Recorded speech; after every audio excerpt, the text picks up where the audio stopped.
नमस्कार मेरे सभी प्यारे विद्यार्थियों को। स्वागत है विद्यार्थियों आपका आपके अपने YouTube चैनल एग्ज़ाम डेस्टिनेशन में। विद्यार्थियों, आज अपने गणित का एक और बेहतरीन टॉपिक लेकर आपके सामने प्रस्तुत हुए हैं। मेंसुरेशन अपने पढ़ रहे थे और मेंसुरेशन के अंदर आज 3D के अंदर अपने पढ़ेंगे सालेंडर को, जैसा कि आपके सामने लिखा हुआ है बेलन को।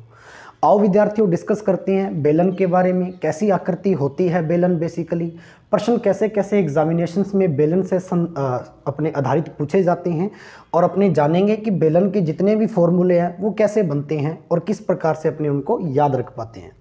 ध्यान दीजिए, अगर बात करें अपने सालेंडर के बारे में तो सबसे पहले अगर अपने बात करें तो सालेंडर जो है ना अपना बेलन, वो एक आयताकार फलक के मोड़ने से तैयार हो सकता है। जैसे मान लीजिए अपने पास कोई भी एक आयताकार कागज़ है, अपने पास आयताकार कागज़ है, इस प्रकार का एक आयताकार कागज़ का एक टुकड़ा है।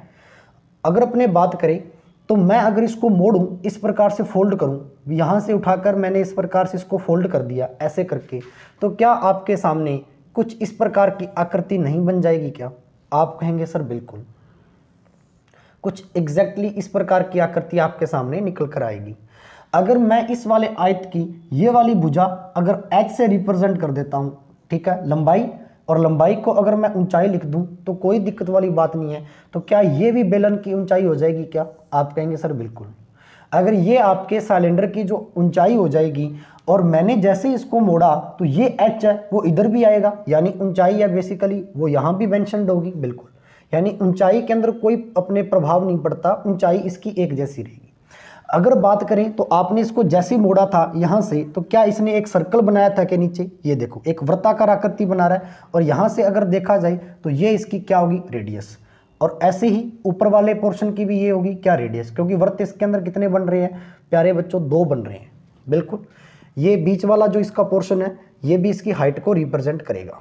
अगर अपने बात करें तो ध्यान दीजिए, एक तो आपने ली इसकी h मल्टीप्लाई और एक आप इसकी ले रहे हो परिधि, ठीक है ना, ये वाला जहां से आपने इसको मोड़ा था, जहां से आपने वक्र बनाया था, जहां से आपने कर्व बनाया था, इसको मोड़कर जैसे आपने कर्व बनाया तो ये इसकी क्या होगी मेरे प्यारे विद्यार्थियों? ये होगी इसकी परिधि, यानी इसका वृत्ताकार जो भाग है उसकी 4 दीवारी क्या हो जाएगी? परिधि। अपने प्रीवियस लेक्चर में पढ़ा था वृत्त को, वहां जाकर आप वृत्त के बारे में डिटेल में जानकारी प्राप्त कर सकती हैं। तो ये इसकी परिधि, और परिधि होती है मेरे प्यारे बच्चों 2πr, और मैं 2πr और h का गुना कर दूंगा तो क्या मेरे पास 2πrh आ जाएगा क्या? और यही क्या होता है आपको याद कर लेना है, ये होता है बेलन का वक्र पृष्ठ का क्षेत्रफल। क्योंकि अपने उसको जैसे ही मुड़ा था तो सबसे पहले अपने वक्र बनाया था और उस वक्र का जो पृष्ठ है उसका अपने क्या निकाला है? क्षेत्रफल। आया कैसे पता चला क्या 2πrh? वक्र पृष्ठ का क्षेत्रफल का मतलब क्या हो गया? कर्व्ड सरफेस एरिया, ठीक है ना, इसका अपने कर्व्ड सरफेस एरिया निकाला है। अब कर्व्ड सरफेस एरिया के बाद में अगर अपने बात करें तो ध्यान दीजिए, अगर मेरे को इसका कुल क्षेत्रफल निकालना हो, कुल पृष्ठ का क्षेत्रफल निकालना हो, तो आप कहेंगे सर नीचे वाला आपने पोर्शन लिया ही है, अपने को तो क्षेत्रफल निकालना है और आपने h भी लिया यहाँ पर ये वाला। अगर आप ऊपर वाले वृत्त को और ले लें तो क्या इसका कुल क्षेत्रफल नहीं हो जाएगा क्या? इसी प्रकार यहाँ तक ये पूरा पूरा पोर्शन है, इसकी 4 दीवारी और इसका ये वाला जो h है इसको अगर पूरा ले लें तो क्या इसका कुल पृष्ठीय क्षेत्रफल नहीं हो जाएगा क्या? बिल्कुल। तो निकालते अपने कुल पृष्ठीय क्षेत्रफल। कुल पृष्ठीय क्षेत्रफल का मतलब क्या होगा? Total surface area. Total surface area, तो टोटल सरफेस एरिया ध्यान दीजिए, सबसे पहले तो आपने वक्र पृष्ठ निकाला 2πrh, 2πrh आपने वक्र पृष्ठ निकाला। अगर उसमें मैं जोड़ दूं इस पूरे वक्र पृष्ठ में, ये जो वक्र पृष्ठ आपने निकाला इतना इतना और ये वाला, अगर इस वक्र पृष्ठ में मैं ऊपर वाला ये जो वृत्त का एक हिस्सा और है इसको जोड़ दूं और नीचे वाला तो अपनी निकाला ही था, तो वृत्त के कितने हिस्से हैं? 2 हैं। ऐसे एग्जैक्टली बहुत सारे वृत्त बन रहे होंगे, बहुत सारे रिंग या छल्ले अपने इस प्रकार से सजाते चले जाएंगे, तभी तो एक सिलेंडर बनेगा, बेलन बनेगा। एग्जैक्टली तो आप कहेंगे सर इस प्रकार से 2 इसके अंदर वृत्त दिखाई दे रहे हैं और वृत्त का जो क्षेत्रफल होता है वो होता है πr²। तो 2πr² का मैंने इसके साथ क्या कर दिया? जोड़ कर दिया। तो ये आ जाएगा टोटल सरफेस एरिया। देख लो 2π और 2π कॉमन आ रहा है, एक r यहां पर पड़ा है और एक r यहां पर पड़ा है, तो मैं 2πr को कॉमन निकाल लूं क्या? आप कहेंगे सर बिल्कुल। यहां क्या बच गया मेरे प्यारे बच्चों? h बच गया, और यहां पर एक r और पड़ा था वो बच गया। तो मेरे पास टोटल सरफेस एरिया क्या 2πr h प्लस में r आ गया क्या? बिल्कुल। आई होप आपको इतनी बात समझ में आई होगी बेलन के संदर्भ में, ठीक है ना, आपको इतनी बात समझ में आई होगी। अगर अपने बात करें और आगे तो ध्यान दीजिए, यहाँ पर आपका दूसरा फॉर्मूला बन गया, ये अपने पहला भी निकाला था, वक्रपृष्ठ का क्षेत्रफल, इसको आप कर्व सरफेस एरिया भी कहते हो, याद कर लेना, ठीक है ना। और अभी जो अपने निकाला है वो टोटल सरफेस एरिया निकाला है। तीसरा फॉर्मूला इसमें और निकाल सकते हैं, इसका आयतन, क्योंकि 3D आकृति ले रहे हैं, थर्ड डायमेंशन में ले रहे हैं, तो मैंने बताया था कि थर्ड डायमेंशनल जो आकृतियां होती हैं उनके आयतन निकलते हैं, वॉल्यूम निकलता है। वॉल्यूम का मतलब कि इसके अंदर मैं कोई भी पदार्थ भरूं तो भरते भरते ये पूरा भर जाए और पदार्थ है वो इसकी हर सतह को क्या करे, टच करे। इसमें पानी भर सकता हूं सिलेंडर में, अपने घरों में जो सिलेंडर यूज करते हैं उसमें गैस भरी होती है, तो गैस क्या है, गैस उसके अंदर सारे प्रश्नों के अंदर क्या उसको कवर करती है गैस, यानी उसका आयतन है, यानी गैस का अपने आयतन निकाल सकते हैं एग्जैक्टली इसके अंदर भी। आयतन की बात करें तो आयतन कैसे निकालेंगे, आप कहेंगे सर एक तो इसमें वृत्त बन रहा है पाई आर स्क्वायर का, ठीक है, उसमें कोई मटेरियल डाले और जो मटेरियल है वो h ऊंचाई तक जाएगा, ऊपर पूरा भरेगा, तो मैंने h भी लगा दिया, तो अपने पास क्या बन जाएगा आयतन, पाई आर स्क्वायर h। तो आप इसको लिख सकते हो पाई आर स्क्वायर h, ये इसका क्या हो जाएगा बच्चों, आयतन, याद कर लेना है। चौथी चीज अपने को और निकालनी है, ध्यान दीजिए। अगर चौथी चीज के अंतर्गत मैं आपको यह बताऊं कि किसी भी बेलन का अगर मेरे को विकर्ण निकालना है, कि एक बेलनाकार आकृति है और उसमें मेरे को बड़ी सी बड़ी एक छड़ी रखनी है, छड़ी का मतलब क्या हो जाएगा, मैंने फिर से आपको बताया था, ये छड़ी का मतलब यहां पर हो जाएगा एक इस प्रकार का विकर्ण। ध्यान दीजिए, जैसे ये मेरे पास एक बेलन है इस प्रकार आकृति का, मैंने एक बेलन लिया एग्जैक्टली, और बेलन के अंदर क्या किया अपने, बेलन के अंदर क्या किया, ये इसकी यहां से लेकर यहां तक रेडियस है, मैंने सबसे बड़ी छड़ी रख दी यहां पे, ये लो। आप कहेंगे सर इसी प्रकार से रखी जाएगी, और यहां से लेकर यहां तक इसका क्या हो जाएगा, अब यहां से लेकर अगर इसकी आर है तो ये भी तो आर होगी, यानी यहां से लेकर पूरी वृत्त की कितनी हो जाएगी, ये 2r हो जाएगी। समझ रहे हो क्या बात को, अपने को ये विकर्ण चाहिए, डायगोनल चाहिए ये वाला, और ये वाली अपने पास क्या होती है, बेलन की ऊंचाई h।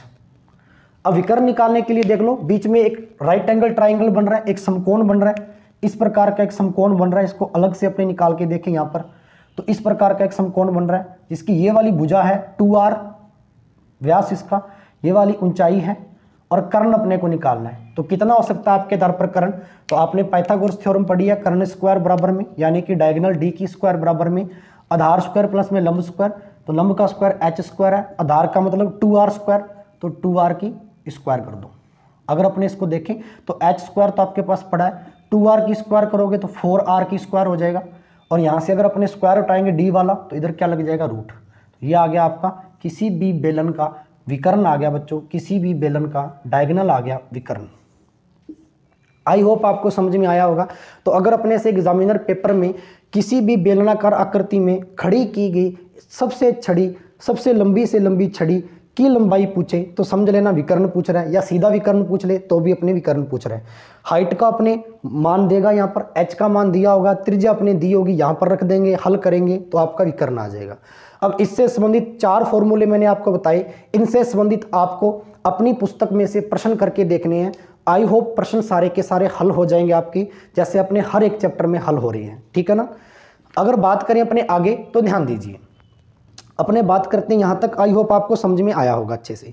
अगर आपसे अक्षीय काट का क्षेत्रफल पूछ ले, या अक्षीय काट की आपसे लंबाई पूछ ले, भी अक्षीय काट है कोई, उसमें इसका विकर्ण क्या होगा, तो ध्यान दीजिए अक्षीय काट का विकर्ण निकालने के लिए सिर्फ आपको कुछ नहीं करना, मैं आपको हल्का सा समझाऊंगा, आप समझ लोगे, ठीक है ना। अक्षीय काट का मतलब क्या होता है, भी कहीं ना कहीं से किसी भी सिलेंडर को काट दिया जाए। जैसे ये मेरे पास एक छोटा सा सिलेंडर है, एक बेलन है, ठीक है ना। अगर इस बेलन को मैं यहाँ से इसके इस वाले भाग से ऐसे काट दूँ एग्जैक्टली, ठीक है ना, यहाँ से मैंने इसको काट दिया ऐसे करके, अब ये अक्षीय काट हो गया, और यहाँ अक्षीय काट का आपसे विकर्ण पूछ रहा है, तो विकर्ण अक्षीय काट का यहाँ डलेगा केंद्र से, और केंद्र से ये वाला क्या होता है रेडियस, ये वाली क्या होती है हाइट, और ये अपने को अक्षीय काट के अंदर, अक्षीय काट का मतलब इतना काट दिया बेलन को। अब इस हिस्से का प्रयोग नहीं करेंगे, सिर्फ इस हिस्से का प्रयोग करेंगे, ये ऊपर रेडियस है, इस हिस्से का प्रयोग करेंगे, और इसकी अपने को लंबाई पूछ रहा है इस वाले विकर्ण की, यानी अपने से पूछ रहा है अक्षीय काट के विकर्ण, अक्षीय काट का विकर्ण, ठीक है। तो अक्षीय काट का विकर्ण कैसे निकालेंगे, ध्यान दीजिए। अक्षीय काट का विकर्ण निकालने के लिए अपने को क्या करना पड़ेगा, अक्षीय काट का विकर्ण देखो, अब ये जो चीज बन रही है इसमें से हटके से, ये इसके अंदर क्या एक राइट एंगल ट्राइंगल नहीं बन रहा है क्या, छोटा सा ऐसे करके, इसको अगर मैं ऐसे बनाऊं, तो आप कहेंगे सर ये तो रेडियस है, क्यों अब की बार रेडियस सिर्फ आर इतनी है, पूरा तो अपने को लेना ही नहीं, अपने तो अक्षीय काट का निकालना एच है, तो ये अपने को डी निकालना है। तो आप कह देंगे सर पाइथागोरस थ्योरम ही तो लग रही है, तो आप कह दोगे सर डी स्क्वायर बराबर में क्या हो जाएगा, एच स्क्वायर प्लस में आर स्क्वायर। तो डी बराबर में कितना आ जाएगा, रूट का एच स्क्वायर प्लस में आर स्क्वायर। क्या अक्षीय काट का अपने विकर्ण आया क्या? आई होप आपको अच्छे से समझ में आया होगा, अक्षीय काट का विकर्ण आपको अच्छे से समझ में आया होगा। बढ़ते हैं विद्यार्थियों आगे। ये तो बात होगी अपने बेलन की, बेलन के अंदर अपने 5 चीजें पढ़ ली, ये 5वां फॉर्मूला था आपका। अगर आपको बेलन में कुछ इस प्रकार की चीजें पूछ लें, एक बेलन की आकृति और बनती है और वो आपकी बनती है खोखला बेलन, होलो सिलेंडर। अगर बात करें अपने खोखले बेलन की, तो आपसे खोखले बेलन का बेसिकली पूछता क्या है, आपसे खोखले बेलन का कभी कभार वो आयतन पूछ लेता है, जो कि एक बहुत इंपॉर्टेंट टर्म बनती है आयतन। अगर बात करें होलो सिलेंडर का वॉल्यूम, तो ध्यान दीजिए, होलो सिलेंडर बेसिकली देखने पर आपको पता किस प्रकार से दिखाई देता है। जैसे मैं होलो सिलेंडर की आकृति ऐसे बना सकता हूं क्या, अपने इस प्रकार से आकृति बनाने का प्रयास करते हैं। ध्यान दीजिए, होलो सिलेंडर का बीच, इसका मतलब बीच में एक खोखला और फिर एक आपके पास बेलन है और उसके बीच में एक और बेलन अगर अपने डाल दिया जाए इस प्रकार से एक पतला सा, तो देख लो अंदर वाला ये वाला जो भाग है ये खोखला हो जाएगा, बिल्कुल पाइप के समान आकृति लग रही है, और ये इसका भरा हुआ भाग है। अब होलो सिलेंडर का मतलब है, अब बड़े वाले की बात कर लो, यहां से लेकर ये बड़े वाले की त्रिज्या तो आर होगी, और यहां से लेकर छोटे वाले की जो त्रिज्या ये वाली मैं अलग से दिखा देता हूँ, ये स्मॉल आर होगी। ऐसे यहां पर आप समझ सकते हैं इसको कि ये जो बड़े वाला है यहां से लेकर यहां तक इसकी त्रिज्या तो कैपिटल आर होगी, और छोटे वाले की यहां से लेकर यहां तक बीच वाला एक छोटा सा सर्किल बन रहा है उसकी त्रिज्या स्मॉल आर होगी। आपको चित्र में दिखाई दे रहा है, ऊंचाई दोनों की बराबर रहेगी। अगर इसकी ऊंचाई यहां से लेकर h है तो इधर भी ऊंचाई कितनी रहेगी प्यारे बच्चों, h रहेगी। अपने से पूछ रहा है इसका आयतन, तो आप कहोगे सर बाहर जो बड़े वाला है, बड़े वाला जो घेरा दिखाई दे रहा है, जैसे इसको मैं अलग से दिखाऊं तो बड़े वाला ये वाला पोर्शन है 1 नंबर और छोटे वाला ये वाला पोर्शन है 2 नंबर। तो आप कहोगे सर 1 नंबर में से 2 नंबर घटा दो तो ये क्या बीच वाला बच जाएगा क्या, और यही तो बीच वाला अपने को आयतन निकालना है। तो आप कहोगे सर जी खोखले बेलन का या होलो सिलेंडर का क्या अपने को निकालना है, खोखला, ठीक है ना, खोखला बेलन, इसका अपने को क्या निकालना है, आयतन निकालना है, ठीक है ना। तो आयतन किस प्रकार से निकल जाएगा, पहले बड़े वाले का घटा लेते हैं, पाई आर स्क्वायर, आर अपने पास कैपिटल है बड़े वाले का तो कैपिटल ले लो, पाई आर स्क्वायर एच, माइनस कर दो स्मॉल वाले का, ठीक है ना, पाई आर स्क्वायर एच, इस प्रकार से, ठीक है ना। आई होप आपको समझ में आया होगा। अगर इसमें निकालेंगे तो देख लो पाई कॉमन आ रहा है और एच भी कॉमन आ रहा है, तो पाई और एच कॉमन ले लो, अंदर बच गया आर स्क्वायर माइनस में आर स्क्वायर। ये मेरे बच्चों क्या आ गया, एक खोखले बेलन का आयतन आ गया, वॉल्यूम में आ गया, ठीक है ना। आई होप आपको इतनी बात अच्छे से समझ में आई होगी, ठीक है। कैसे आया है, क्या आपको पता चला क्या, बिल्कुल पता चला। आई होप आपको अच्छे से समझ में आ गया होगा। अगर इसका अपने टोटल सरफेस एरिया निकालें तो क्या निकाल पाओगे क्या, आप कहेंगे सर बिल्कुल। भाई टोटल सरफेस एरिया में क्या करना है, सबसे पहले बड़े वाले का निकाल लेना 2 पाई आर एच, आर बड़ा लेना, फिर छोटे वाले का जोड़ देना 2 पाई आर एच, फिर उसमें जोड़ना और क्या है, तीसरी चीज उसमें जोड़नी है जो आपको, वो ये जोड़नी है जो बाहर एक रिंग बन रही है, इस प्रकार की बाहर एक रिंग बन रही है। ध्यान दीजिए, ये थोड़ा सा बता देता हूँ, फिर आपको घर पे होमवर्क दूंगा करने के लिए, वो आपको अच्छे से करना है। जैसे मान लीजिए अपने पास इस प्रकार की चीज दी हुई है यहाँ पे, अगर मैं इसको थोड़ा साफ करूँ, ठीक है, तो ध्यान दीजिए, आप नोट भी करते चले जाएं, नोट्स भी बनाते चले जाएं। जैसे आपने इस प्रकार का एक इसके अंदर यूज किया भी, एक तो इसका बन रहा है, एक बाहर रिंग भी तो बन रही है, ये वाली रिंग।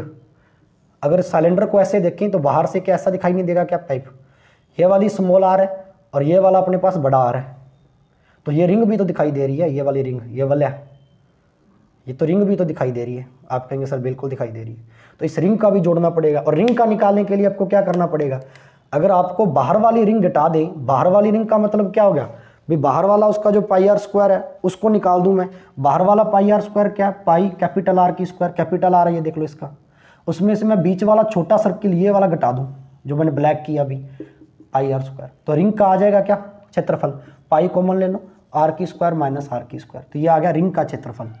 ये इसमें जोड़ देना है, एक तो बड़े वाले का वक्र पृष्ठ क्षेत्रफल, टोटल सरफेस एरिया कब निकलता है, कुल पृष्ठीय क्षेत्रफल, वक्र पृष्ठ क्षेत्रफल जोड़ने पर ही निकलता, पीछे निकाला था बेलन का, खोखले बेलन का निकालने हैं total surface area 2 pi R H, R बड़ा ले लो क्योंकि बड़े वाले वृत्त का अपने बड़े वाली त्रिज्या है आर, और छोटे वाले की 2 पाई स्मॉल आर एच है, ठीक है ना, और साथ में आपको जोड़ देना ये वलय का जो निकाला आपने, बाहर जो रिंग दिखाई दे रही है, इसका, ये इसका आ जाएगा खोखले बेलन का टोटल सरफेस एरिया। क्या आ जाएगा मेरे प्यारे बच्चों? Total surface area. ठीक है ना। तो आई होप आपको अच्छे से समझ में आया होगा। ठीक है ना, आपको अच्छे से समझ में आया होगा। तो मेरे प्यारे बच्चों आज के लिए इतना ही रखते हैं सेशन को। बेलन का आपको मैंने काफ़ी सारे फॉर्मूले बता दिए, कैसे आए हैं, अच्छे से समझाने का प्रयास किया कम समय में। आपको क्या करना है, इससे रिलेटेड आपको प्रश्न करके देखने हैं। ठीक है ना, और कमेंट के अंदर बताना है क्या प्रश्न हल हो रहे हैं। आशा करता हूँ आपको वीडियो अच्छी लगी होगी, अच्छे से समझ में आया होगा। ज़्यादा से ज़्यादा वीडियो को शेयर करें, चैनल को करें सब्सक्राइब और वीडियो को कर दें लाइक। आज के लिए इतना ही, अलविदा।